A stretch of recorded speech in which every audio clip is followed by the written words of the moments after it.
Canine Longevity is presented by Myos Pet, the leaders in pet muscle health.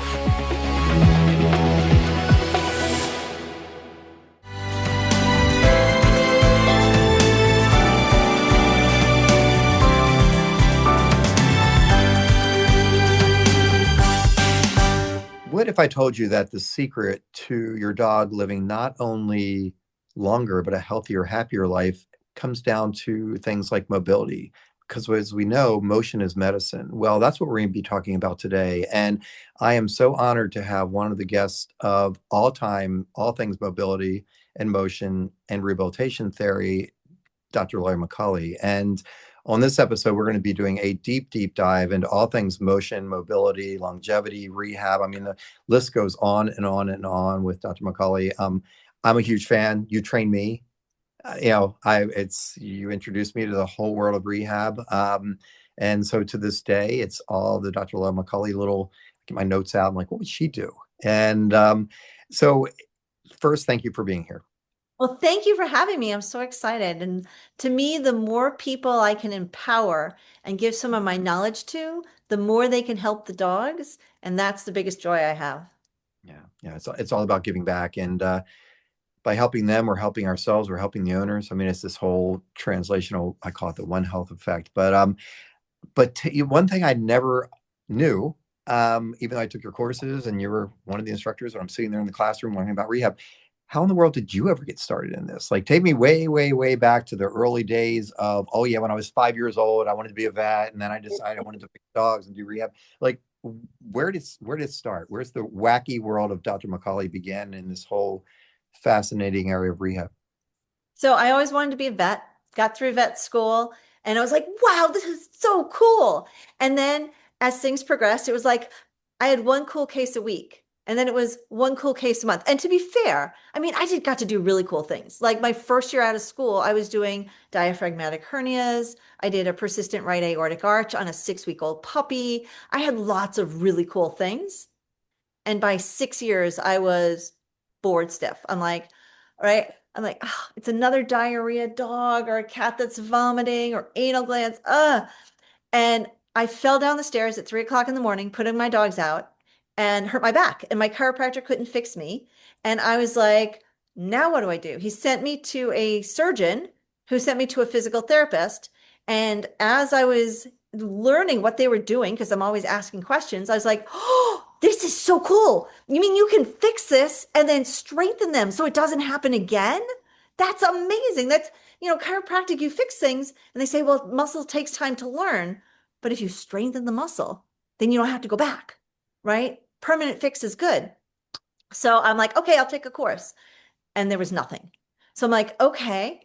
And I called up Rob Taylor. I don't know if you remember him from Alameda East, right? Yeah. The whole emergency vets, right? And I said, hey, listen, I want to learn this. And you have a PT on staff teaching your veterinary technicians. Can I come spend a month with you?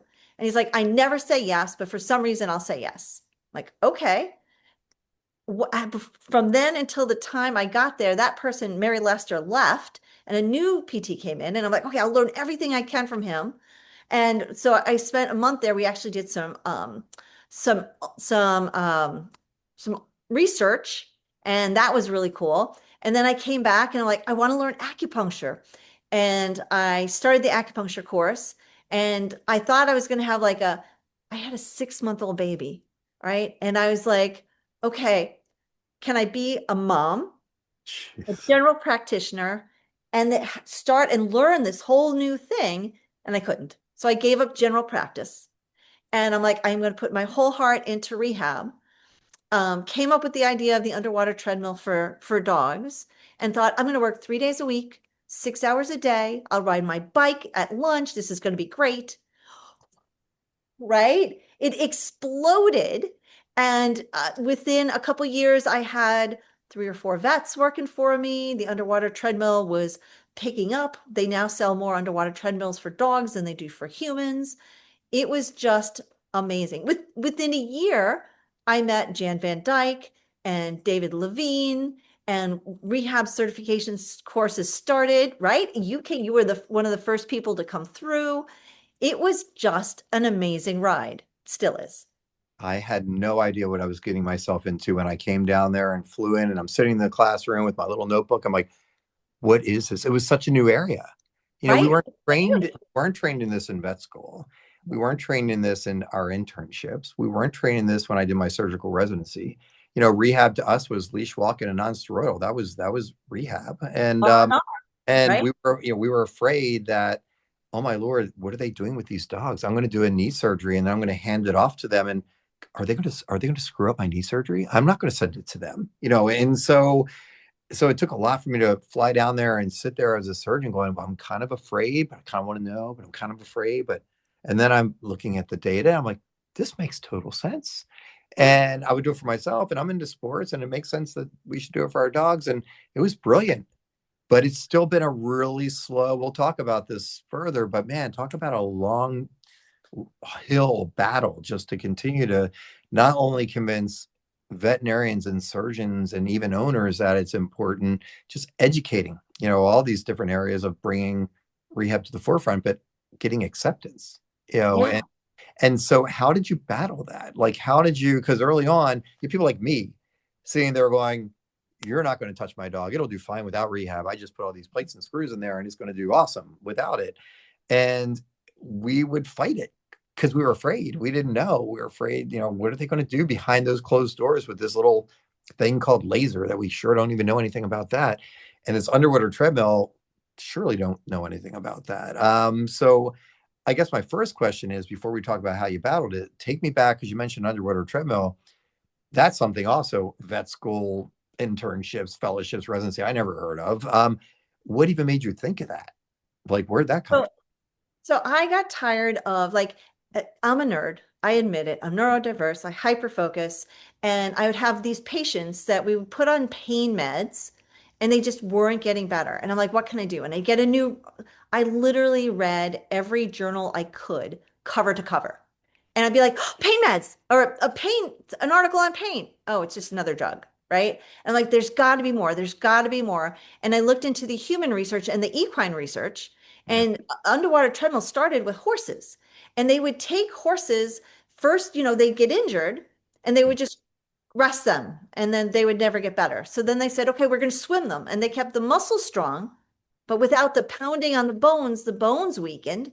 So they'd be strong after they came out, but then they'd break a leg when they were racing and they'd have to be euthanized. Right. So like, Right. how can we keep the bones strong and the muscle strong after an injury? And they came up with the idea of the underwater treadmill for horses. And then like 20 years later, they started doing it in humans. And it was like 8 years later that I'm going through this research going, oh, I bet we could do this for dogs. And of course, there was nothing. No. So I designed it was 10 inches thick of concrete, so an upside down cup, a cup, and then you're going to laugh, but we had a human underwater treadmill that sat at the bottom of the pool, but we have different sized dogs. So we put it on a jet ski lift and we'd crank it up and down the first one so No. that we would, yep. And then because I'm anal retentive, I put in 6 jets. So depending upon what height they are, we could have added resistance. And then we could open the jets to have more air to have more resistance. And then I said, okay, but I want to see what they're doing. So I called the zoo and I said, what are your polar bear exhibit glass? Where did you get that from? And I called that company and we put that in. And then I had a home security camera hooked up and a computer monitor hanging from the ceiling so that we could be in the pool and watch from the side what the dogs were doing so we could adjust what we were doing. And I had an eye hook in the ceiling, and then we would hook different length bungee cords onto a walkabout or a harness so that we could have them have the support that they needed and change that amount. We also had one with a ratchet so we could change the amount of support they had. So we could be working with the dogs and we could be right there, or because I had the depth, I had it 4.5 feet deep, we had a Right. ledge so we could stand on it next to them and work with the dogs. This is crazy. And cool. And So then I did not know this story. So, and now there's all these companies making them. And so somehow you were able to take that and then it went commercial. Like Yeah. how did, I know this is off the beaten track, but I'm just fascinated with this. How did you take it from your kind of hobby shop with concrete and polar bear glass to actually something that then would be taken commercial? How did that happen? That wasn't me. That wasn't me. They asked, I had multiple people ask me, well, how can we make this everywhere? And I'm Yeah, like, my job is not to design that. My job is to help the dogs. So other people took the information I had. I know John Sherman, if you remember him, yeah, John. Yeah, he yeah. he built his own tank with cameras and stuff like that. Several other people did, and then they came out with like the Furnos and the Oasis and the Right. Tudors and all of those guys, Hudson, with the tanks, so that people could make it easier to just install it.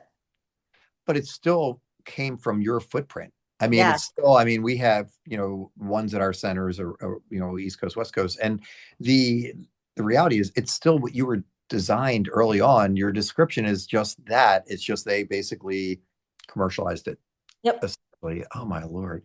So did you save that? Your previous center, is it like in the archives? Is it saved as like a museum piece or, you know, that's fantastic. Okay, so now you have underwater treadmill, Yep. and you've created this monster that's become something that is used internationally as a key rehab tool. But now you have to get cases in. You have to make people like me, a surgeon who's afraid of rehab, doesn't understand rehab, yet alone the owners. How do you break that little, crack that nut to be able to get people to actually even understand the benefit of coming into you for rehab? How did that happen? So, do you know Claude Gendreau? Mhm.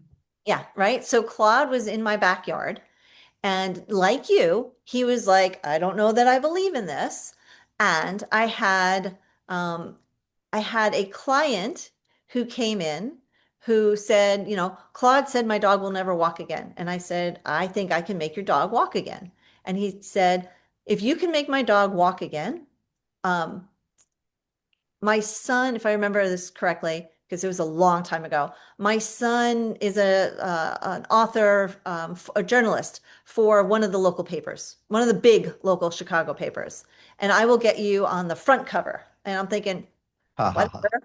Right. And sure enough, I got the dog walking again, and it went onto not the front page, but like the whatever section it was with the dog walking and the underwater treadmill and stuff like that. And Claude's like, huh, that's kind of cool. And his office manager, Eileen, forgive me again, it was many 30 years ago, is like, maybe there is something to this. So when they had cases that weren't working out, Mhm. they would let them people know about me, right? Because as every surgeon, like you said, right, your business card is on every dog. So you are protective of every dog. But if that dog's business card isn't perfect, then maybe there's another option. So she would send me all of those cases. I even had a case, okay, you're going to laugh. I had a case come up from a neurologist at University of Illinois, a Great Dane who had neck surgery.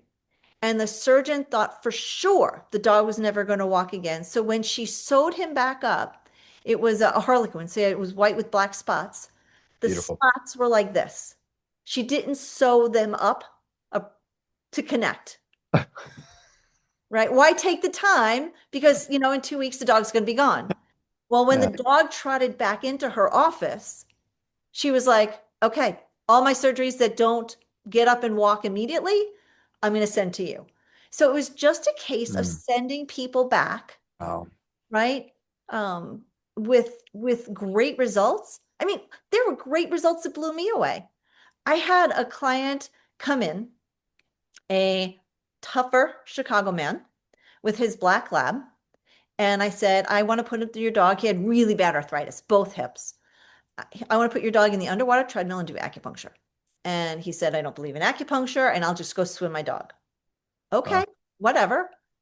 And he took his dog swimming. And the day after that, I got a phone call. Oh my God, can you see my dog? I took him swimming for 2 hours and he can't walk. And he came in and it was just really bad pain. we did acupuncture. The client was with the dog. We did some chiropractic. We did some massage. I think we maybe did a little bit of laser, and the dog trotted out of there. So he literally just about carried this 85-pound lab in. The dog trotted out. I got a phone call from the client's girlfriend who accused me of switching dogs. And I'm like, thank you, I think. But your husband or your boyfriend was with the dog the whole time. I promise you, there was no way. And it's not like I have a whole bunch of dogs that I can switch with. Right. That Well, is the dog. and not that breed. Right. Oh my So Lord. it was just amazing success again and again and again. And, then we had the first Wow. international conference for sports medicine and rehab, where I brought the idea of the underwater treadmill to. And then that's where I met Jan Van Dyke and Dr. Millis and Dave Yeah. Levine and those people. And we're like, we need to share this information. Yeah. And then the rehab certification courses came about. And I was blessed enough to be one of the main instructors for CRI for 14 years. Yeah. And, write book chapters and articles and just, I literally have had interns from 17 different countries, right? I mean, it's just so, so cool. Yeah. Yeah. I love teaching it's near and dear to my heart. The problem with rehab early on, though, and you nailed it on the head, is because we would send you the cases that weren't doing well. Because in my mind, we're a surgeon, everything does well. So when they're not doing well, according to the owner, which of course the owner is always wrong. We're right, we're the surgeon. But then we're like, oh, this one does not look good. What in the world went wrong on this one? Send it to rehab. This one's going to go to rehab. Yeah. And we're like, oh, let's see what she can do with this. And all of a sudden we're like, oh, okay. Yeah. And then you start trusting, you're like, okay, maybe I'll give her a few that, aren't doing as bad. And you're like, oh, they're even better. But I Yep. do find that the peer pressure from the owner, because an owner will say, wait, I just had ACL surgery on my knee. My dog just had a TPLO and a CCL. It makes total sense we would have rehab. Why are you not sending me out for rehab? I had rehab. Should my dog have rehab? So that was back in the day. Oh my Lord, we started our practice. VOSM was back, 2006. And so it was direct access. It was owners coming directly in saying, I believe in this stuff. I think we should do this for my dog. My vet doesn't understand and didn't refer, but I had it for me. Are you willing to do it for my dog? And so I found that the owners really drove it as well, more so than we even in the veterinary profession, because we still didn't understand it. There weren't rehab courses in the vet schools. There weren't rehab internships or residencies in the vet schools. It was the ivory tower was kind of a little bit slow to adopt. And so the owners, I think, tell me if I'm wrong, but I think the owners really pressured the veterinarians and the absolutely. surgeons and the specialists to really adopt it. Do you feel the same? Absolutely. Do you know the history of physical therapy in the United States? No. So there was a study done. It was a multi-center study that was looking at should we do something? This was before physical therapy happened on CCL surgeries or sorry, ACL surgeries because it was humans. And the study started and it was like, I don't know, a 5 or 6 year study. And in the middle, they had to stop it because they said there is such a huge difference in the patients that had it versus not having it that it would be malpractice to consider to continue. And the head of Rush Presbyterian, the big Chicago research facility hospital, had the statement of, in the near future, it will be malpractice to not offer physical therapy to all patients who have surgery. Do you know what year that was? No. 1959. Oh. 1959, it was recognized. Wow. And then it grew from there. And then you figure 1998 is when I opened Tops and had the first rehab. Yeah. Yeah. Yeah. And then we modeled you in 2006. Yeah. We're like, who are these people? What they're doing is working. Yeah. Yep. That's fantastic. Well, thank you for the backstory. I did not see. I'm still a learner, and that's what I find about us. We are lifelong learners. Yes. And that's what we talk about longevity. Lifelong learning. We're all students. Right Yep. now, I'm a student again. I love it. Just like I was in your classroom years ago. Canine Longevity is presented by Myos Pet, the leaders in pet muscle health. As dogs age, muscle loss can quietly steal mobility and quality of life. But what if science could help change that? Myos Muscle Formula with Fortitropin is an all-natural, science-backed ingredient shown to help build and maintain muscle while reducing muscle breakdown, with over a decade of research and real results. Because stronger muscles means more moments together. Myos, more time together. For mobility issues, we talk about motions medicine. That's a new hot area, hot topic, especially in human longevity and health. It is, of course, for our canine patients and feline patients as well. But when it comes to mobility issues, what do you find to be the most common? What's the most common in your experience and your practice? So when we talk about like injuries, the number one thing I see is cruciate injuries, right? So when you look at the research, they say, depending upon which surgeon you talk to, and I'll ask um, 50% to 80% of the surgeries done by orthopedic surgeries for dogs is cruciate surgery. And I don't know about you, but when I graduated vet school 30 something years ago, I was in a six doctor, very busy practice, and we Yeah. would maybe see one a month. That same hospital now sees three or four a week, right? It's crazy. So we see a lot of that. I see iliopsoas issues, right? Especially in my sporting dogs, Mhm. shoulder issues, a lot of hip arthritis, elbow arthritis, back issues, whether it be neurologic or back pain. And then I'm very blessed in that I have an amazing clientele, and I have people that are like, I have this litter of show puppies and I want them all to be show dogs. Can you work on them so that they can go to a show home and not just a pet parent home? And they've seen the results again and again. So we have those guys. Or, Lori, you've worked on my other dogs, even though I'm not seeing big problems now. I Right. need an eval just to make sure there's no big problems and then fix all the small problems so they don't become big problems.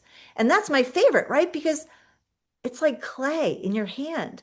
You can say, oh, look, the triceps aren't as strong as they should be. Or, hey, did you notice that the biceps femoris is bigger on one side than the other? Let's do these exercises and fix that. Or the gluteal muscles aren't big and we've got laxity at the hips. Let's prevent us from having to have hip surgery or be on supplements for the rest of your life. Let's do the exercises, the strengthening, the preventive stuff so we don't have big problems. It's huge.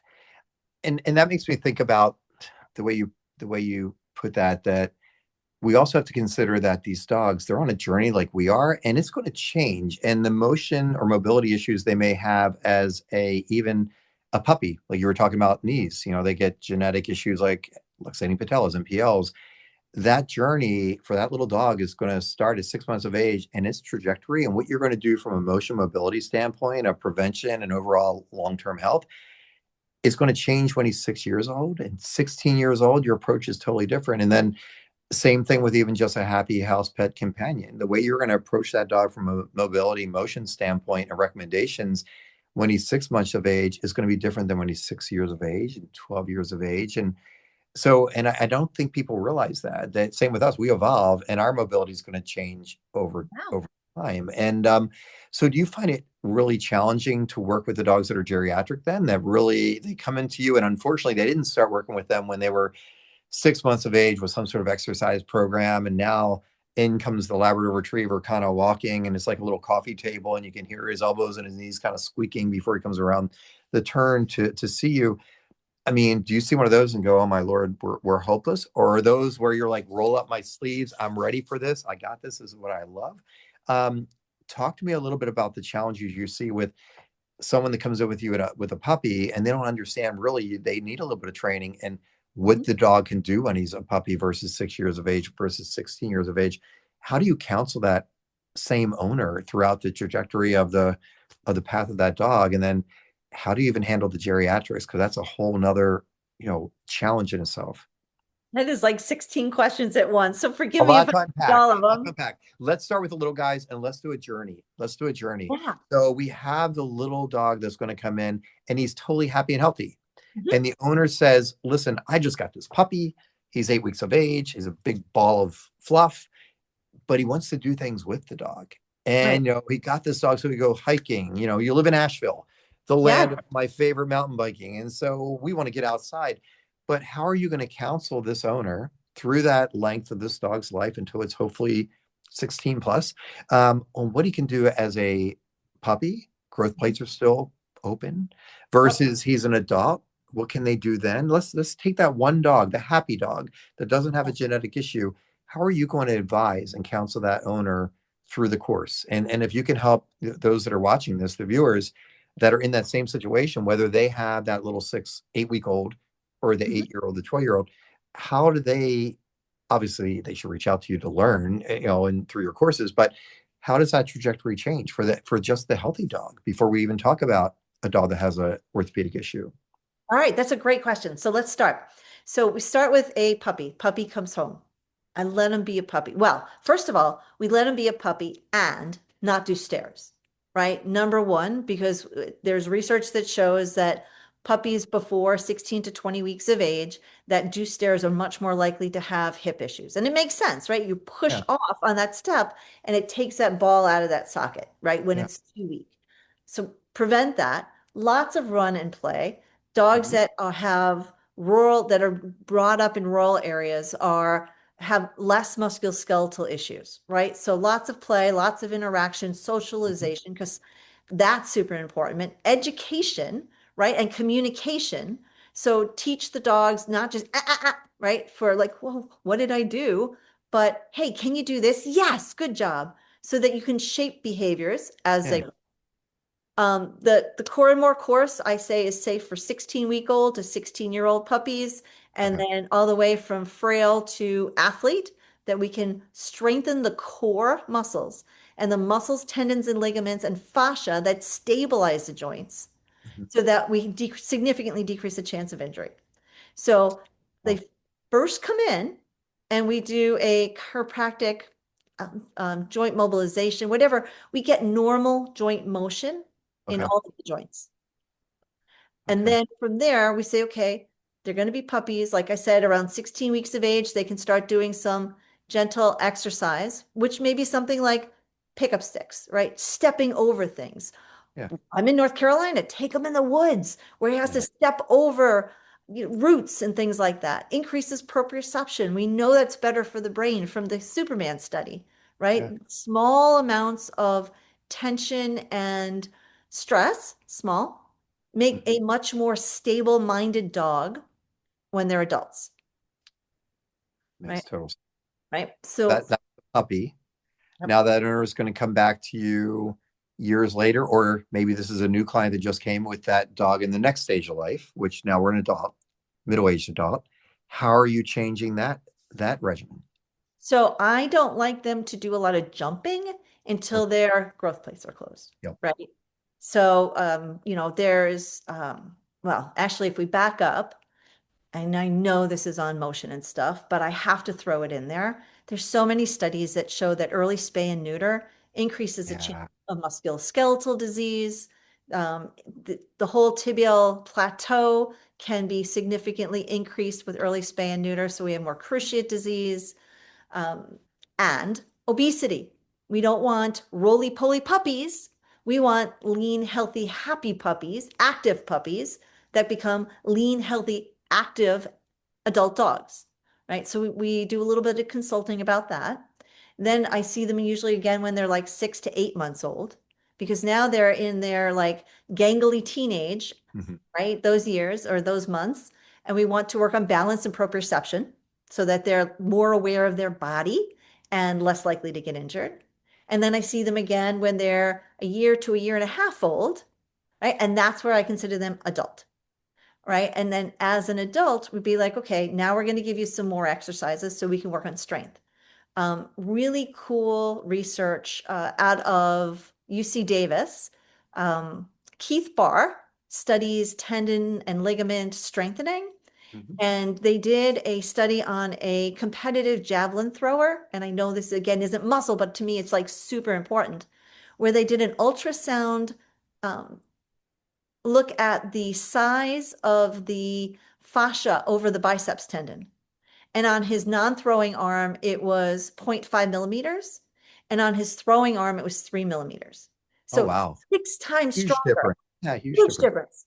So think about the strength of that to protect that shoulder, right? So I want to be able to strengthen, and we know Yeah. that fascia is responsible for up to 40% of the contraction force of the muscle. So we want to build the fascia, the muscle, the tendon, the ligament, all of that to decrease injury as they get older. So we give them exercises. I'm sorry, you were about to speak. Go ahead. Yeah, no. So one step back for those watching or listening. I think that's early spay neuter thing. I just want to take you back to that. It's so important. And maybe those listening or watching don't realize that the sex hormones are one of those things that help control when those growth plates do close down. And that's why we're saying early spay neuter, hey, we want to hold off. Where I was going to try to figure out, you were talking now we're about a year and a half of age. When do you want them to get spayed or neutered? When's it safe, and how do the owners know? Is it breed dependent? Is it size of the dog dependent? Because we're into that now, year and a half of age kind of thing, where maybe we're in that window. How should those, pet parents, or if you're a handler with your future world team dog, how do you know when to get the spay or the neuter, or to consider having it performed? Well, there's multiple research articles. So there's one in Frontiers that looks at 35 different breeds. And they say for this breed, for this sex, at what age they recommend doing it. And there's a couple, I think it's a Doberman and a Golden, that they're like, if at all possible, don't spay or neuter at all, right? Mhm. And in general, the larger the breed, the later the growth plates close, the longer if you can push it off. Now, if you have a border collie or a Rottweiler whose testosterone is like going through the roof and trying to kill you, right? That's right. You balance everything, Uh, right? And there's certain breeds that have more cancer if they are spayed and neutered early, right? But that is a genetic breed thing. So it's yeah. not like your mixed breed dog is going to have a higher risk of cancer. So you do want to look at the different breeds. But in general, the bigger the breed, the later the growth plates close, the later you want to spay and neuter somebody. So if we talk about sporting dogs, so we're Yes. going to change, we'll change from the canine companion to the canine athlete. Same trajectory then when they are 8 weeks of old, of age. Everyone has this this is my border collie puppy, and he's going to be Team USA. That's what we're Yeah. gunning for. And oh my Lord, they want to start doing some, backside wraps and weaves Mhm. and things when they're a little black and white fuzzball. So we have to counsel there. I'd love to know your thoughts on that. And then for those guys, as we're talking about early spay and neuter, are you recommending that some of these sporting dogs, whether they're field trial or IGP or dock diving or agility, should they still consider spay and neuter, or do you recommend maybe they can stay intact because we're trying to keep their muscle mass up, their Yep. cognitive function, lean? Yep. Help me with that. Help me understand your take on a little bit of a different trajectory of the I'm a future world team dog, from when do they safely start to do some work with this dog, and should they also consider the spay or neuter, when and should they? Yeah, can you take me through that? Just like we're just doing Yeah. companions. Yeah. So your companion dogs will run and play and roll around and be a puppy. My competitive athletes, my baby world team dog, I have no problem if you start working on commands, right? I'm not a big fan of heel, right? Because that affects the neck, right? If they're constantly in that Good point. position. Um, they can do a little bit, right? Baby amounts of it, but having a dog where you teach them what a serpentine is, right? You teach them what a wrap is, but without a bar, Sure. right? Or a line on the ground, so that they will expect later on that there's something there, but they can learn the threadle, all of that stuff. That's neuroplasticity. That is wonderful for the brain, Hmm. right? And again, you build up to that, so they don't have to jump to do that. Right. Jump will Right. come later.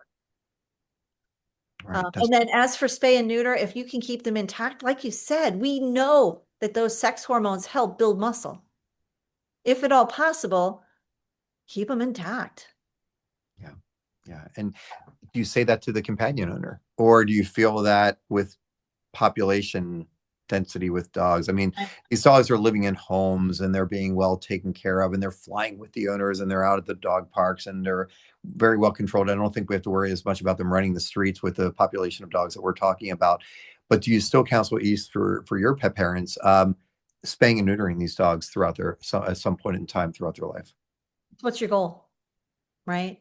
Right. Understand that if you spay and neuter, you're more likely to gain fat over muscle, right? And we know that over 2/3 of the dogs in the American population are either overweight or obese. So pick your battles, right? If you can wait. Again, if your dog is lifting the leg in the house and you can't stop it, right? Or if your female is going into heat and you can't handle it because you've got 3 kids under the age of 5. Okay, right? But at least go in making educated decisions, not just this is a blanket statement and is right for everybody. Yeah, no, that makes complete sense. So we're talking about motion as medicine, motion and mobility. What are some of the early signs that owners should look for? Because they don't know. They don't know that if their dog's in pain. That I have owners that come in and their dog's holding one of the legs up and walking on 3 legs, and he's like, he's not in pain. He's not in pain. So Oh, I don't. right. Yeah, I mean, I think they have a hard Right. time, and I get it. Understanding because the dog's not sitting there whining or crying. And most of the breeds that you and I see, especially the sporting dogs, the leg could fall off, and they still want to Right. do weave pulls, right? I mean, that's Right. they're 11 out of 10 constantly. They never shut off. But what are some of the early indicators or signs owners should look for that says, "Hey, my dog may be having a mobility issue"? Thoughts? So I look at the functional daily living scale. So to me, it's can they rise independently, Mhm. right? If they can rise, so get up from a down and a sit, then can they go up the stairs? If they go up the stairs, do they go up 1 foot, 2 foot, 3 foot, 4 foot, or do they go up, one up, right? Because if they're only going up one at a time, the one they're pushing off on is their Mhm. healthy leg, and the one that just coming up with it is their painful leg, right? Can they get on the couch? If they can get on the couch, can they get into the car? Can they get into onto the bed, right? Because those are all different levels of having a problem. The other thing, hi sweetie, in with stairs is do they hesitate at all, right? Because the dog, you go up the stairs, and if the dog is like, I really want to be up there, but I know it's going to hurt, they'll hesitate even for a split second and go, okay, it's going to hurt, but it's worth it. And then boom, boom, boom, boom, boom, they'll go up or boom, Yeah, boom, boom, boom, right? And if they hesitate going up, back or back legs. If they hesitate coming down, front legs or neck, right? So things to think about like that. that makes complete sense. And actually, it reminds me of the paper. It may have been Doug LaSalle that said with cats, we don't think cats are ever painful or have mobility issues and the number one thing is jump height. All of a sudden we finally thought we taught the cat not to jump on the countertop and no, it just can't physically jump on the countertop. So stairs, on and off of furniture, just getting up from a down, those are things that owners right now should be watching for that say something may be off. Yeah. Let's change gears. So when it comes to sporting dogs, Yes. any thoughts on early indicators in the sporting dog? Because again, these dogs are high drive, 11 out of 10. They are go, go, go. They love the sport. They want to please the handler. Leg could fall off. They're still going to compete. So what are some of the early indicators for you that handlers should be watching for that says, there could be a mobility issue here? Popping out of the weave poles, right? Huge. Okay. Especially if the dog knows, right? If they're competitive, they know what to do. So especially if they're popping out at the same place or on the same side, something's going on with the spine, right? Or one of Right. the limbs they're pushing off of. Knocking Okay. bars, right? I can't tell you, one of the most rewarding things is I worked with Murray, who literally got 20 mocks. No, I'm sorry, he had 24 mocks and he got his Mach 20 in 20 shows, right? So he literally didn't Wow. a show getting his double Q. And I was there, and at one event, not at that in a separate time, that he knocked 3 bars, and the handler's like, I don't get it. And he was slower, right, than normal. And I worked on him, and the next day he won Yeah. everything. right? And it's fixing the spine, fixing the small Yeah. thing so that they can be the best they can be because that's who they want to be when they compete. This segment of Canine Longevity is brought to you by Equiseer for Dogs, combining light therapy, infrared, and neurostimulation to help support canine comfort and movement. That brings up another fascinating concept then, body work. I mean, look what you did for that competitor. Okay, so let's go back to pet parents and companions. Do you recommend that a happy, healthy, canine partner who likes to go hiking in Asheville and be out there, swimming on, playing in the water, and should they be periodically just be checked by someone that does body work, whether it's a canine, massage therapist that's trained in that, or a certified rehab therapist, or should they just check in? Like you and I would go to a massage therapist. We may see a physio periodically, and they were like, "Whoa, your psoas is tight, or your Right. QLs are on fire, or your infra won't shut off." What are your thoughts on that? We know that they do it on the canine athlete side. I mean, they have their chiro and their acupuncturist and their physical therapist, rehab therapist, trainer. I mean, they're like human athletes. Yeah. But what about companions? Should they check in periodically and have some body work assessment or body work done? Yeah, absolutely. Again, and I say this lovingly, you pay now or you pay later, right? You can pay now and have them checked out and have the small things fixed, or you pay later because they're in pain, they have arthritis and all these other things that could have been preventable.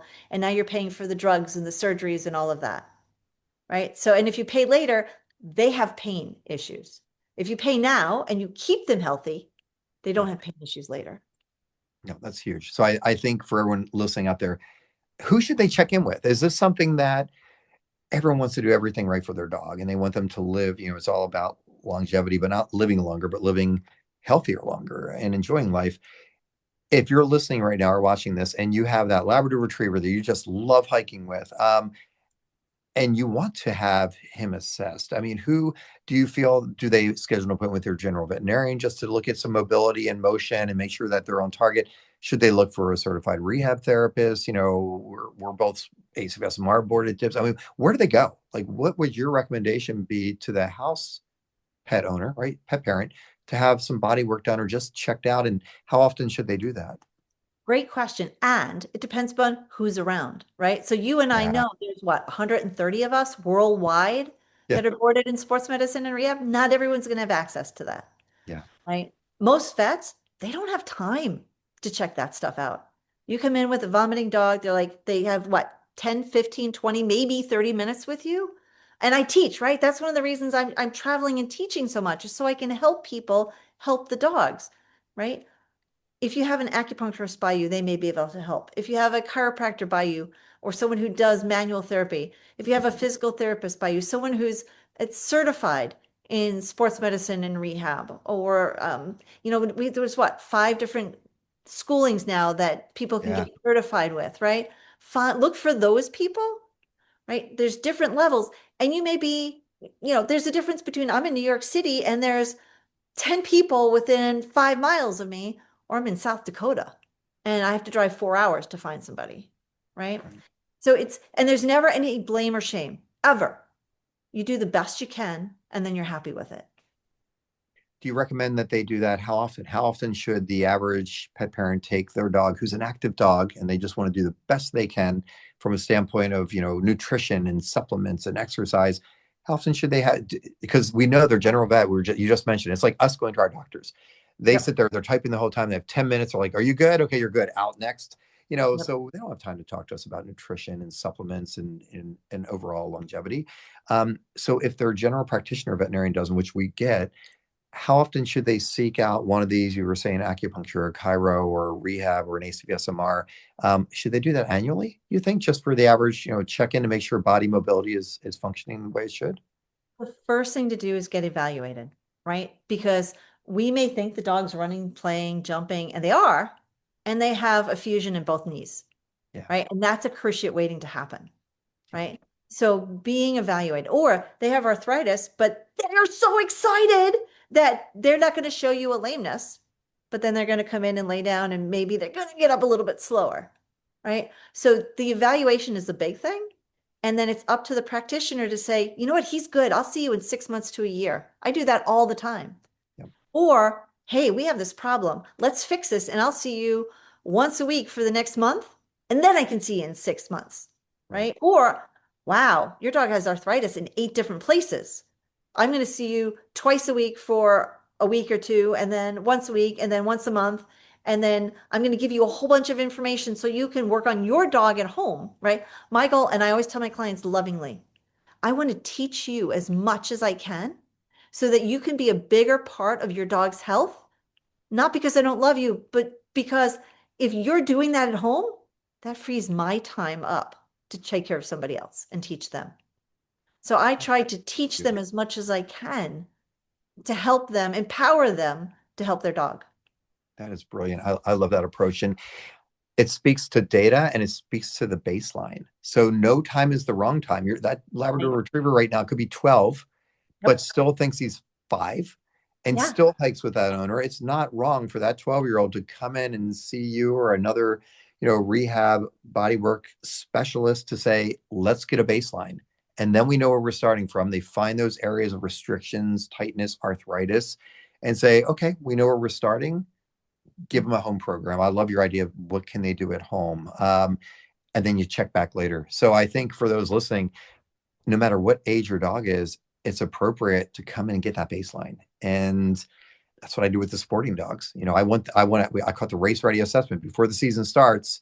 Like before I take my race car out on track, is it ready? Yeah. The wheel's going to fall off, or am I okay for the season? Is this thing set up? And that's the same thing. I think data is so important, and regardless of the age, they should see people like you just to make sure that the wheel is on the bus and they can go enjoy their hike.